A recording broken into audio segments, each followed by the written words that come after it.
Apa kabar pemirsa? Kita berjumpa lagi dalam Warta Parlemen. Informasi aktual seputar parlemen bersama saya, Medi Nugroho.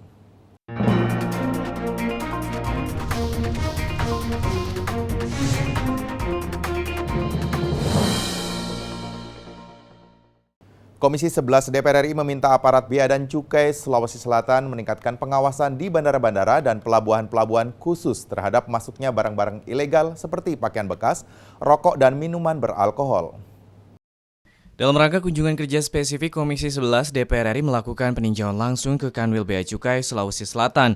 Dalam kunjungan kali ini, tim Komisi 11 turut didampingi Kepala Kanwil Bea Cukai Sulawesi, Azhar Rasidi, Kapolda Sulawesi, serta pejabat daerah terkait lainnya. Anggota Komisi 11 DPR RI Amir Uskara mengatakan, Kanwil Bea Cukai Sulawesi Selatan memiliki luas daerah yang besar, namun dikelola hanya sekitar 600 personil, dan hal ini menjadi kendala kurang optimalnya pengawasan oleh Bea Cukai Sulawesi Selatan.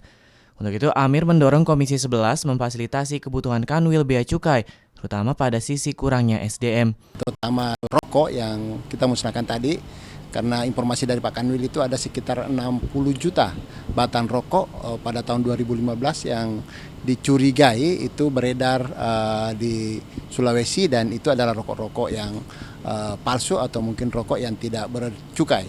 Nah, ini menjadi salah satu sumber penerimaan yang seharusnya bisa didapatkan oleh negara, tapi terjadi pengelabuan yang dilakukan oleh pengusaha.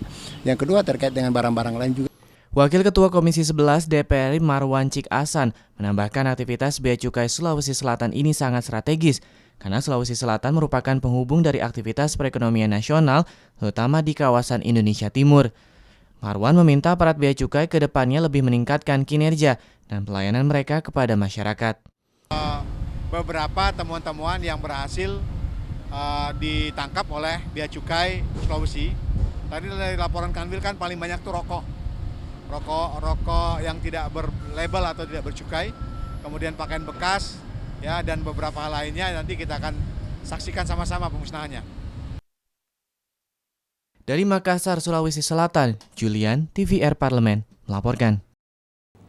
Komisi 2 DPR RI meminta kepada aparat pegawai negeri sipil atau PNS dan pegawai aparatur sipil negara atau ASN agar bersikap netral dan tidak memihak terhadap para kandidat calon kepala daerah yang akan bertarung dalam pilkada serentak pada 15 Februari yang akan datang, agar terwujud pilkada yang luber jurdil. Dalam rangka mengecek kesiapan pelaksanaan pemilihan kepala daerah atau pilkada di sejumlah daerah, Komisi 2 DPR RI melakukan kunjungan spesifik ke kota Jepara, Provinsi Jawa Tengah baru-baru ini.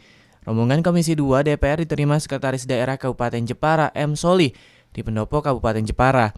Turut hadir dalam kesempatan tersebut Ketua KPU Haidar Fitri, Ketua Panwaslu Jepara M. Arifin, dan para pejabat terkait. Rombongan Komisi 2 DPR RI dipimpin Wakil Ketua Komisi 2 Fandi Utomo dan Ahmad Riza Patria. Wakil Ketua Komisi 2 DPR RI Fandi Utomo meminta agar pegawai negeri sipil dan pegawai ASN di Kabupaten Jepara menjaga netralitas dalam masa kampanye, agar tidak ada keberpihakan pada salah satu pasangan calon bupati di Jepara. Selain itu, Komisi 2 DPR RI ingin melihat seberapa meningkatnya partisipasi pemilih dalam pilkada serentak nanti. Beberapa temuan penting, dan saya bersyukur di dalam melaksanakan pengawasan ini karena KPU dan Bawaslu melakukan tindakan preventif yang baik.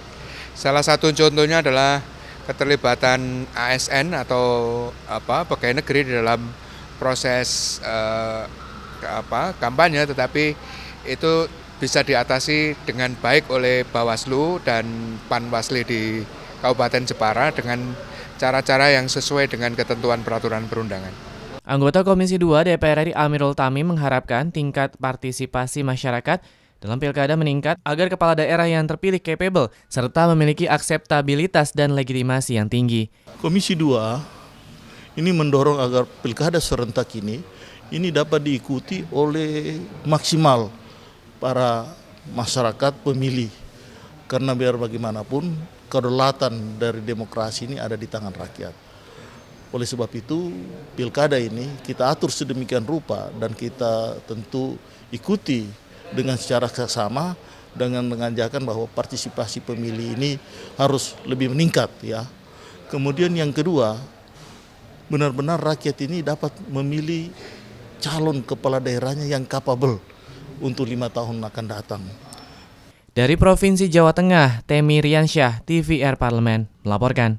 Terkait penetapan status kejadian luar biasa atau KLB oleh pemerintah Kabupaten Kulon Progo, usai penemuan satu kasus konfirmasi penyakit antraks, Komisi 9 DPR RI mendesak pemerintah daerah dan pemerintah pusat untuk melakukan sosialisasi berbasis edukasi secara menyeluruh kepada masyarakat. Ditemui usai rapat dengar pendapat dengan pemerintah Kabupaten Kulon Progo, Dinas Kesehatan Yogyakarta dan Direktur Utama Rumah Sakit Umum Daerah Wates beserta jajarannya, Wakil Ketua Komisi 9 DPR RI Saleh Partaunan Daulay mengkritisi adanya perbedaan pernyataan dari pemerintah pusat dan pemerintah kabupaten terkait penetapan status kejadian luar biasa antraks tersebut. Untuk itu Saleh meminta pemerintah Kabupaten Kulon Progo untuk berkoordinasi dan komunikasi dengan pemerintah pusat. Di sisi lain, Saleh mengapresiasi langkah pemerintah kabupaten yang telah melakukan koordinasi lintas instansi atau lembaga dalam menangani dan mencegah penyebaran bakteri antraks. Dari informasi yang dua berbeda itu, di sini menganggap itu sesuatu yang sangat luar biasa, di Jakarta menganggap itu masih biasa-biasa saja, itu kan berarti ada hal-hal yang saya kira perlu disinergiskan ya. Informasi yang ada di daerah itu mesti harus sama dengan informasi yang disampaikan di pusat. Menyatakan sudah ada koordinasi lintas kementerian lembaga yang ada, lintas dinas yang ada. Lalu mereka selain sosialisasi, mereka juga sudah turun langsung ke daerah-daerah yang diduga tersebar virus antraks itu untuk melakukan disinfektan misalnya. Mereka mungkin Senada dengan Saleh, anggota Komisi 9 DPR RI Oki Asokawati meminta kepada pemerintah daerah dan kabupaten untuk menyertakan data dan informasi yang jelas terkait penetapan kasus KLB. Oki juga mendukung adanya sosialisasi berbasis edukasi terkait perawatan intensif kesehatan hewan ternak serta pemilihan daging sehat untuk konsumsi. Kali kalau memang sebuah Pemda ataupun suatu Pemda ingin menyampaikan suatu kejadian yang KLB, mohon sekiranya betul-betul dikomunikasikan kepada publik dengan jelas. Karena tidak semua masyarakat mengetahui apa itu isi Permenkes terkait dengan KLB. Karena jangan sampai isu-isu KLB ini nanti membuat resah masyarakat sehingga masyarakat tidak berani untuk makan daging, padahal daging itu dibutuhkan untuk karbohidrat yang nanti ujung-ujungnya adalah gizi buruk. Jadi dari Kulon Progo, Yogyakarta, Kori Elizabeth, TVR Parlemen melaporkan. Demikian Warta Parlemen kali ini, sampai jumpa pada Warta Parlemen berikutnya. Terima kasih atas perhatian Anda. Wassalam.